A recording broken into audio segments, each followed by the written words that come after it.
She had established her company before 2009, इसका मतलब है 2009 से पहले वो अपनी कंपनी जो एस्टैब्लिश कर चुकी थी। They had gotten engaged before last year, यानी कि लास्ट ईयर से पहले वो क्या हो चुके थे, एंगेज हो चुके थे, उनकी एंगेजमेंट हो चुकी थी। यानी कि लास्ट ईयर क्या था, 2019, यानी कि 2019 से भी पहले। ठीक है। फिर Mary had given me Tom's address, Mary ने मुझे टॉम का एड्रेस दे दिया था। ठीक है। लेकिन किससे पहले, बिफोर शी लेफ्ट, जाने से पहले, मतलब वो गई बाद में, उससे पहले ही उसने क्या कर दिया, मुझे टॉम का एड्रेस दे दिया। अब एक चीज और मैं आपको बताना चाहूंगी, सेंटेंस में हम क्या करते हैं कि जो भी काम हमारा क्या हो रहा है, पहले हो रहा है, तो जो भी काम पहले हो रहा है उसको हमेशा पास्ट परफेक्ट में लिखते हैं। ठीक है।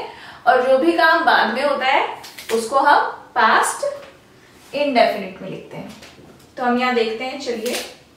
तो पास्ट परफेक्ट का मतलब इसमें दो काम होंगे, एक्शन फर्स्ट और एक्शन।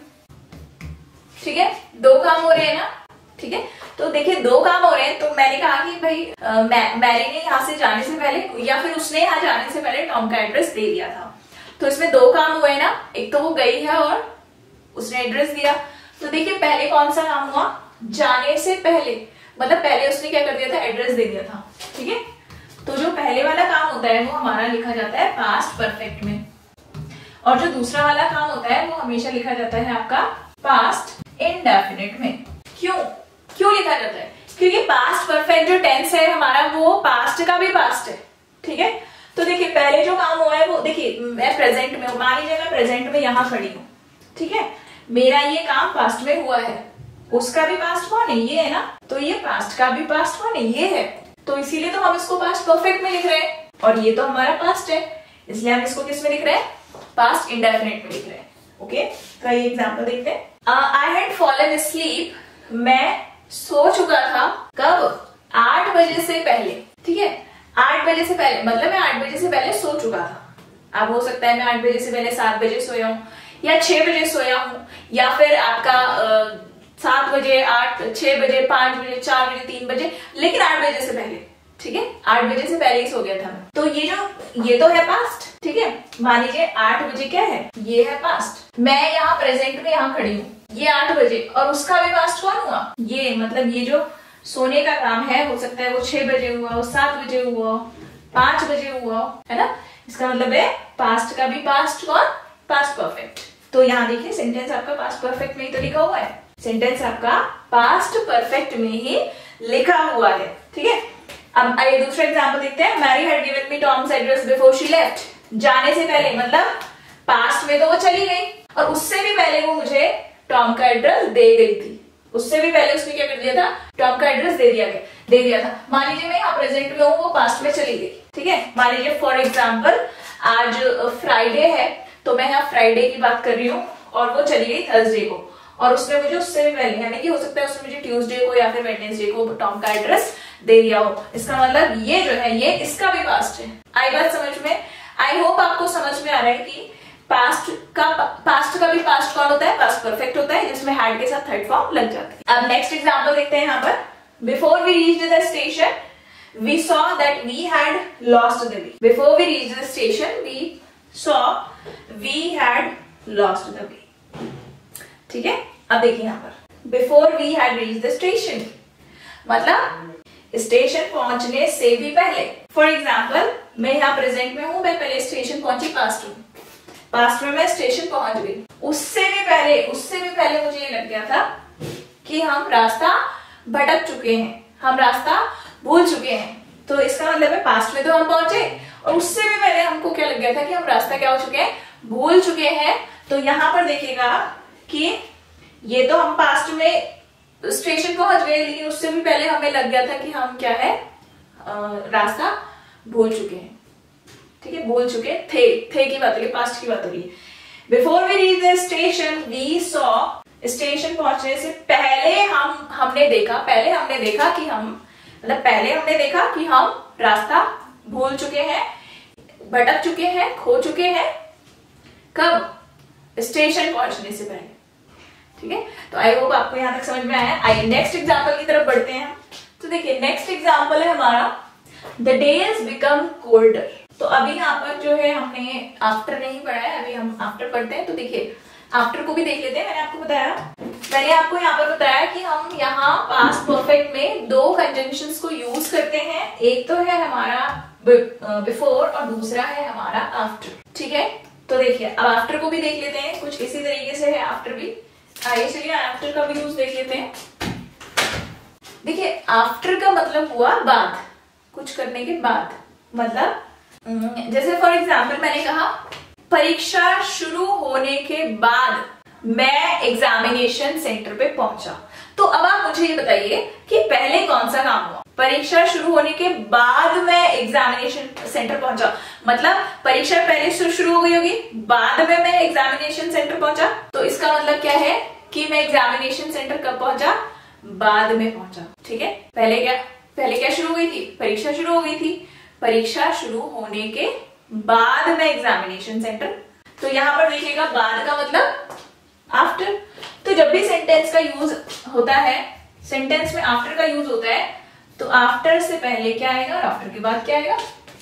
ठीक है, तो यहां देखिएगा आफ्टर से पहले हमारा रहता है पास्ट इंडेफिनिट और इसके बाद रहता है पास्ट परफेक्ट। ठीक है, और यही अगर हमारा आफ्टर स्टार्टिंग में आ जाए, आफ्टर शुरुआत में आ जाए, तो हमारा सेंटेंस ये कौन सा होगा? ये होगा हमारा पास्ट परफेक्ट। ठीक है, और इसके बाद होगा हमारा पास्ट इंडेफिनिट। क्यों होगा? रीजन मैं आपको बता देती हूँ। कारण क्या है कि जैसे एग्जांपल देखते हैं सबसे पहले, द डेज बिकम कोल्डर, जो दिन है वो और ठंडे हो गए। ठीक है, कब? आफ्टर इट हैड रेन्ड, बारिश होने के बाद। मतलब बारिश पहले हुई है ना, बारिश क्या हुई? पहले हुई। तो जब बारिश पहले हुई तो मैंने आपको बताया था यहाँ पर कि यहाँ देखेंगे आप कि जो आपका जो भी सेंटेंस आप यूज करते हैं उसमें जो भी काम पहले होता है, जो भी फर्स्ट एक्ट होता है हमारा, जो भी फर्स्ट एक्शन होता है, फर्स्ट एक्शन को बताने के लिए यूज होता है पास्ट परफेक्ट।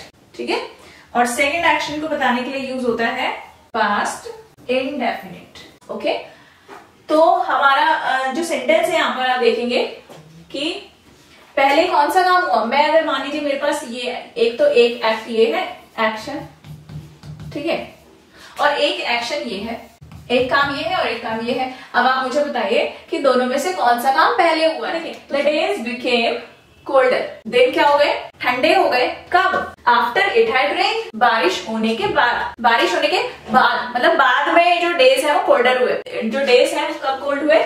बाद में। बाद में मतलब इसका मतलब ये सेकंड एक्ट है। पहले क्या काम हुआ? पहले बारिश होगी। इसका मतलब ये कौन सा एक्ट है? फर्स्ट एक्ट है। ठीक है, तो अब आप यहाँ देखिएगा फर्स्ट एक्ट के लिए कौन सा टेंस आता है? Past perfect. सेकंड एक्ट के लिए कौन सा टेंस आता है? Past indefinite. तो यहाँ देखेंगे आप सेकंड एक्ट है पास्ट इंडेफिनिट, फर्स्ट एक्ट है पास्ट परफेक्ट। ओके, तो इस तरीके से सेंटेंस लिखा जाएगा। और यहाँ आप देख सकते हैं सेंटेंस में मैंने आपको बताया कि जो पास्ट परफेक्ट है उसमें बिफोर अगर इस तरीके से यूज होता है तो पास्ट परफेक्ट हमारा सब्जेक्ट, हैड, वर्ब की थर्ड फॉर्म और ऑब्जेक्ट। यहाँ देखिए पास्ट परफेक्ट इधर आएगा ना, सब्जेक्ट, हैड, वर्ब की थर्ड फॉर्म। ये पास्ट इंडेफिनिट है तो सब्जेक्ट प्लस वर्ब की सेकंड फॉर्म एंड ऑब्जेक्ट। दूसरे काम के लिए, दूसरे एक्शन के लिए हमेशा क्या यूज होगा? Past indefinite. और जो पहला काम है उसके लिए हमेशा क्या यूज होगा? पास्ट परफेक्ट यूज होगा। ठीक है, आइए चलिए कुछ और एग्जांपल्स देख लेते हैं इसके। I was very nervous because, I was very nervous. अभी यहाँ पर बिफोर का example, I was very nervous because, क्यों था नर्वस? क्यों था? I had never delivered. देखिए हैड, ठीक है, और मैंने आपको बताया था कि जब बिफोर बाद में होता है, बाद में होता है, तो बिफोर से पहले वाला जो टेंस है वो कौन सा होना चाहिए? पास्ट परफेक्ट होना चाहिए। हमने यहाँ पे देखा, देखिए बिफोर से पहले वाला जो सेंटेंस होता है वो कैसा होता है? पास्ट परफेक्ट होता है, जिसमें सब्जेक्ट के साथ हैड और थर्ड फॉर्म लगती है। तो आप यहाँ देख सकते हैं सेंटेंस में कि बिफोर से पहले क्या है? पास्ट परफेक्ट टेंस है जिसमें सब्जेक्ट के साथ हैड और थर्ड फॉर्म लगी हुई है। ठीक है, तो इस तरीके से भी सेंटेंस पूछे जाते हैं एग्जाम में। आइए चलिए कुछ और एग्जांपल्स देख लेते हैं।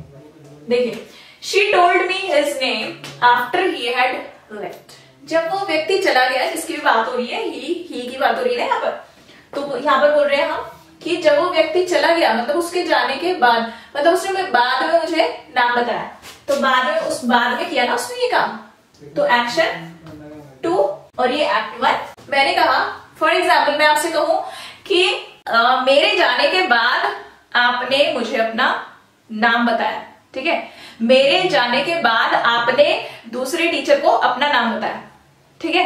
तो पहले क्या काम हुआ, पहले मैं चली गई ना, उसके बाद आपने दूसरे टीचर को नाम बताया, ठीक है। तो इसका मतलब क्या हुआ कि पहले मैं जा चुकी हूँ, तो पहले मैं जा चुकी हूँ, लेकिन हम यहाँ पे इसको इस तरीके से लिख रहे हैं कि जो काम बाद में हुआ ना, आपने टीचर को नाम बताया, कब, मेरे जाने के बाद। तो हम इसको ऐसे ही लिखेंगे कि she told me his name, उसने मुझे उसका नाम बताया, आफ्टर ही हैड लेफ्ट, उसके जाने के बाद, ठीक है। शी टोल्ड मी, क्योंकि देखिए ये एक्ट सेकंड है ना, एक्ट सेकंड है ये, और सेकंड एक्ट किस में लिखा जाता है, पास्ट इंडेफिनिट में लिखा जाता है, और पास्ट इंडेफिनिट के जो सेंटेंसेस होते हैं हमारे, वो इस तरीके से लिखे जाते हैं। पास्ट इंडेफिनिट के जो हमारे सेंटेंसेस होते हैं वो इस तरीके से लिखे जाते हैं, सब्जेक्ट वर्ब की सेकंड फॉर्म और ऑब्जेक्ट, ठीक है। सब्जेक्ट वर्ब की सेकंड फॉर्म और ऑब्जेक्ट इस तरीके से लिखे जाते हैं, और यहाँ पर भी सेंटेंस कुछ इस तरीके से लिखा हुआ है, सब्जेक्ट वर्ब की सेकंड फॉर्म एंड ऑब्जेक्ट, ठीक है। उसके बाद ये देखिए पास्ट परफेक्ट में हैड लगा हुआ है और वर्ब की थर्ड फॉर्म लगी हुई है V3, तो ये पास्ट परफेक्ट है। और मैंने आपको बताया कि जो आफ्टर है, अगर आफ्टर बीच में है तो उसके बाद क्या होता है, आफ्टर अगर सेंटेंस में यहाँ पर है, आफ्टर के बाद कौन सा टेंस, पास्ट परफेक्ट, आफ्टर से पहले कौन सा टेंस, पास्ट इंडेफिनिट, ठीक है। तो आप यहाँ देख सकते हैं इसको, आफ्टर से पहले, सॉरी आफ्टर के बाद पास्ट परफेक्ट, आफ्टर से पहले पास्ट इंडेफिनिट, ठीक है, इस तरीके से लिखा जाएगा। आइए चलिए कुछ एग्जांपल्स देख लेते हैं। ये तो हुआ आपका दूसरा, एक और एग्जांपल देखिए, आफ्टर यू हैड गॉन। मैंने दूसरी कंडीशन आपको यहाँ पर बताई है कि देखिए अगर आफ्टर जो है आपका स्टार्टिंग में हो, शुरुआत में हो, तो ये हमारा शुरुआत में कौन सा टेंस आ जाएगा, पास्ट परफेक्ट, और उसके बाद कौन सा टेंस होगा, पास्ट इंडेफिनिट। तो आइए देखते हैं क्या सेंटेंस इसी तरीके से लिखा हुआ है, चलिए देखते हैं। देखिए after you had gone, had V3 verb की थर्ड फॉर्म, कॉमा के बाद आई वेंट टू स्लीप, क्योंकि गो की थर्ड फॉर्म गॉन, गो की सेकंड फॉर्म वेंट, इस तरीके से होता है ना, go went gone first second, ठीक है। तो यहाँ देखिएगा जो यहाँ पर सेंटेंस है, ये गॉन V3, वेंट V2, क्यों, क्योंकि ये जो है आपका आफ्टर के बाद जो हमें सेंटेंस लिखना है पास्ट परफेक्ट, और आफ्टर के यहाँ पर कॉमा के बाद जो सेंटेंस आएगा वो आएगा आपका पास्ट इंडेफिनिट का। आप यहाँ पर देख सकते हैं, देखिए आफ्टर के बाद हमने जो सेंटेंस लिखना है that should be written in past perfect, और कॉमा के बाद जो सेंटेंस आएगा वो होगा पास्ट इंडेफिनिट का। तो एग्जैक्टली इसी तरीके से लिखा हुआ है, इसका मतलब सेंटेंस आपका क्या है, सही है, करेक्ट है। नेक्स्ट यूसेज क्या है पास्ट परफेक्ट का। पास्ट परफेक्ट यूज होता है आपका इस तरीके के सेंटेंसेस को बताने के लिए, जैसे कंडीशनल सेंटेंसेस हम इनको कहते हैं, जो कि अनफुलफिल्ड होते हैं, मतलब पूरे नहीं हुए। जैसे मान लीजिए मैंने कहा कि अगर आपने मुझे बता दिया होता तो मैं आपकी मदद कर देता, इसका मतलब है आपने मुझे नहीं बताया था, पास्ट की बात हो रही ना, इसका मतलब आपने मुझे पास्ट में नहीं बताया था। अगर आपने उस समय मुझे ये सारी बातें बता दी होती तो मैं आपकी मदद कर चुका होता। अब यहाँ पर जो सेंटेंस है हमारा इस तरीके से लिखा जाता है कि जब भी सेंटेंस हमारा इफ वाला होगा, इफ, ठीक है, तो वहां पर पास्ट परफेक्ट टेंस को यूज, पास्ट परफेक्ट, ठीक है। लेकिन उसके बाद जो सेंटेंस होगा, उसके बाद जो सेंटेंस, क्योंकि अनरियल है ना, कंडीशनल है, उसमें ध्यान रखिएगा वुड हैव के साथ थर्ड फॉर्म लगेगी, वुड हैव के साथ थर्ड फॉर्म, ओके। जब भी हमारा सेंटेंस इफ, अच्छा ये देखिए ये इस तरीके से भी हो सकता है, यानी कि हम इसको ऐसे भी लिख सकते हैं, कैसे लिख सकते हैं, I would have done this if you had told me. हम इसको इस तरीके से भी लिख सकते थे।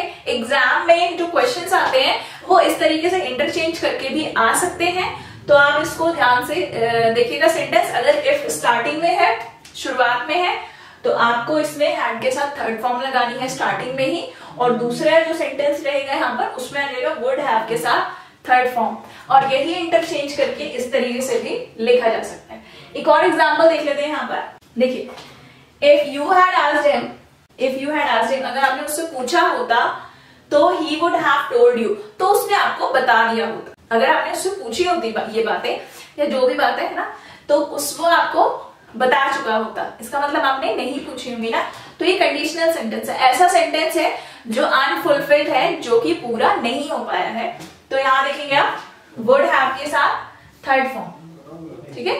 यहाँ इफ के साथ पास्ट परफेक्ट, इफ के साथ अगर पास्ट परफेक्ट है तो नेक्स्ट क्लॉज हमारा वुड हैव के साथ थर्ड फॉर्म में यूज होगा। तो ये जो है पास्ट परफेक्ट अनरियल कंडीशंस को बताने के लिए यूज होते हैं, ठीक है। पास्ट परफेक्ट अनरियल कंडीशंस को भी बताने के लिए यूज होते हैं, प्रोवाइडेड बशर्ते आप उसमें उस सेंटेंस में यूज करेंगे इफ को, ठीक है। जब भी आप इफ यूज कर रहे हैं तो उसका जो नेक्स्ट क्लॉज है वो होगा पास्ट परफेक्ट, और इसके बाद वाला वुड हैव के साथ थर्ड फॉर्म लग जाएगी क्योंकि अनरियल है। ओके, आई होप आपको यहाँ तक क्लियर है। तो चलिए आइए इसके कुछ और एग्जांपल्स देख लेते हैं। देखिए हमारा जो सेंटेंस है वो पास्ट परफेक्ट का सबसे पहले अफर्मेटिव सेंटेंस देखते हैं हम, उसके बाद हम देखेंगे नेगेटिव, उसके बाद इंटरोगेटिव, उसके बाद इंटरोगेटिव नेगेटिव। तो आइए चलिए बढ़ते हैं अफर्मेटिव की तरफ। अफर्मेटिव सेंटेंस हमारा दिखेगा इस तरीके से लिखा जाएगा, he had gone before I came। जैसे कि मैंने आपको बताया जो सेंटेंस है वो इस तरीके से लिखे जाते हैं। देखिए past perfect, before and past indefinite. तो यहाँ देखिएगा sentence past perfect before past indefinite. तो देखिए he had gone before I came, मेरे आने से पहले वो जा चुका था। I had taken meal before the sunset, सूरज डूबने से पहले मैं खाना खा चुका था। फिर नेक्स्ट देखते हैं यहाँ पर, नेक्स्ट एग्जाम्पल है हमारे यहाँ पर, the train had started before he reached the station. Station पहुंचने से पहले द ट्रेन हैड स्टार्टेड, यानी कि स्टेशन पहुंचने से पहले द ट्रेन हैड स्टार्टेड, ठीक है। ट्रेन शुरू हो चुकी थी, मतलब ट्रेन चलना शुरू हो चुकी थी, मतलब स्टेशन पहुंचने से पहले। जैसे कई बार होता है, आपने देखा होगा कि हम स्टेशन पहुंचने ही वाले होते हैं, उससे पहले ही ट्रेन धीरे धीरे क्या होती है, चलने लगती है। तो इसका मतलब है कि स्टेशन पहुंचने से पहले ही ट्रेन चलनी शुरू हो चुकी थी। नेक्स्ट देखेंगे यहाँ पर, the light had gone before I entered the room, मेरे कमरे में जाने से पहले ही लाइट जा चुकी थी, मतलब लाइट तो पहले ही जा चुकी थी, कमरे में बाद में गया। ओके, नेक्स्ट है, the horse had died before I came, मतलब मेरे आने से पहले ही घोड़ा मर चुका था, यानी कि मैं बाद में आया ना, पहले तो घोड़ा मर चुका था। तो सेंटेंस जो है ये सारे अफर्मेटिव सेंटेंसेस हैं। अब इन्हीं को अगर हम नेगेटिव लिखते हैं तो नेगेटिव में देखिए आपने करना क्या है, जो भी हमारे बिफोर से पहले वाले स्टेटमेंट्स हैं उनको हम लिखेंगे नेगेटिव में, जो कि हमने पास्ट परफेक्ट में नेगेटिव देखा, यानी कि नेगेटिव में स्टार्टेड में जो हमारी मेन वर्ब होती है उससे पहले नॉट आ जाता है। तो देखिए एग्जाम्पल देखते हैं यहाँ पर, he had not gone before I came, I did not किस लिए है, क्योंकि आफ्टर से पहले क्या लगता है, आफ्टर से पहले लगता है पास्ट इंडेफिनिट, और पास्ट इंडेफिनिट का नेगेटिव सेंटेंस किस तरीके से लिखा जाता है, आइए देखते हैं यहाँ पर। देखिए पास्ट इंडेफिनिट का नेगेटिव सेंटेंस इस तरीके से लिखा जाता है, सब्जेक्ट डिड नॉट और वर्ब की फर्स्ट फॉर्म, ठीक है। तो subject did not plus verb की फर्स्ट फॉर्म, क्यों, क्योंकि आफ्टर से पहले क्या होता है, पास्ट इंडेफिनिट होता है। ओके, तो देखिए I did not take meal after the sunset, after the sunset यानी कि सूरज डूबने के बाद मैंने खाना नहीं खाया। The horse had died before I reached, the horse had not died before I reached, मेरे पहुंचने से पहले घोड़ा नहीं मरा था, ठीक है, मतलब घोड़ा मेरे पहुंचने से पहले नहीं मरा था, मतलब जिंदा था ना। नेक्स्ट देखेंगे, we had not reached home before the sunset, मतलब सूरज डूबने से पहले हम घर नहीं पहुंचे थे, मतलब हम घर बाद में पहुंचे थे, सूरज डूबने से पहले तो नहीं पहुंचे थे। ओके, नेक्स्ट देखते हैं, we had not reached school before the bell rang, घंटी बजने से पहले हम स्कूल नहीं पहुंचे थे, डेफिनेटली बाद में पहुंचे होंगे ना, ठीक है। तो बिफोर यानी कि बिफोर वाली कंडीशन है, तो ये आफ्टर वाली कंडीशन है तो पास्ट इंडेफिनिट, बिफोर वाली कंडीशन है तो पहले में पास्ट परफेक्ट, आफ्टर वाली कंडीशन है तो पहले में पास्ट इंडेफिनिट, ठीक है। तो इस तरीके से सेंटेंस लिखे जाएंगे। आइए बढ़ते हैं इंटरोगेटिव सेंटेंसेस की तरफ। देखिए इंटरोगेटिव सेंटेंसेस मैंने आपको बताया कि क्या होते हैं, जिनमें हम क्वेश्चंस पूछते हैं, क्वेश्चन पुट करते हैं। तो देखिए यहाँ पर सेंटेंस देखेंगे हम, had I taken meal before the sunset, क्या सूरज डूबने से पहले मैंने खाना खा लिया था। Had I gone before I came, had he, क्या मेरे आने से पहले वो जा चुका था, क्या वो मेरे आने से पहले वो चला गया था, जा चुका था। नेक्स्ट है, had he done anything before I came, क्या मेरे आने से पहले वो कुछ कर चुका था, मतलब कुछ किया था उसने मेरे आने से पहले, ठीक है। आप देखते हैं इंटरोगेटिव नेगेटिव। इंटरोगेटिव नेगेटिव मैंने बताया आफ्टर से पहले होता है पास्ट इंडेफिनिट, ठीक है। तो पास्ट इंडेफिनिट का इंटरोगेटिव सेंटेंस किस तरीके से लिखा जाता है ये देखेंगे यहाँ पर इंटरोगेटिव नेगेटिव इस तरीके से लिखा जाता है। अगर क्वेश्चन वर्ड है सेंटेंस में तो आता है नहीं है तो डिड के साथ, यहाँ पर अगर नहीं है तो डिड के साथ सब्जेक्ट, फिर नॉट वर्ब की फर्स्ट फॉर्म, ठीक है। तो यहाँ देखते हैं सेंटेंस, देखिए did I not, did subject not plus verb की फर्स्ट फॉर्म। क्यों? क्योंकि पास्ट इंडेफिनिट है। अब आफ्टर से पहले तो पास्ट इंडेफिनिट होता है, आफ्टर के बाद होता है पास्ट परफेक्ट। ओके, नेक्स्ट देखते हैं, had he not gone before I came, क्या मेरे आने से पहले वो नहीं जा चुका था? Had he not done anything before I came, क्या मेरे आने से पहले उसने कुछ नहीं किया था? क्या मेरे आने से पहले उसने कुछ नहीं किया था? ओके, तो इस तरीके से सेंटेंस लिखे जाते हैं। आई होप आपको पास्ट परफेक्ट जो टेंस है वो क्लियर हुआ है और किस तरीके से यूज किया जाता है उसका वो भी आपको समझ में आया है। अगर आपको वीडियो में कुछ भी प्रॉब्लम है या कुछ नहीं समझ में आया तो एक बार वीडियो को फिर से ध्यान से जरूर देखें, बहुत ही इंपॉर्टेंट टेंस है। कई बार हम एग्जाम में जब क्वेश्चन आते हैं तो इसको गलत करके आ जाते हैं, तो वीडियो को जरूर ध्यान से जरूर देखिए। वीडियो पसंद आया है तो लाइक शेयर और कमेंट करना मत भूलिएगा। Thank you.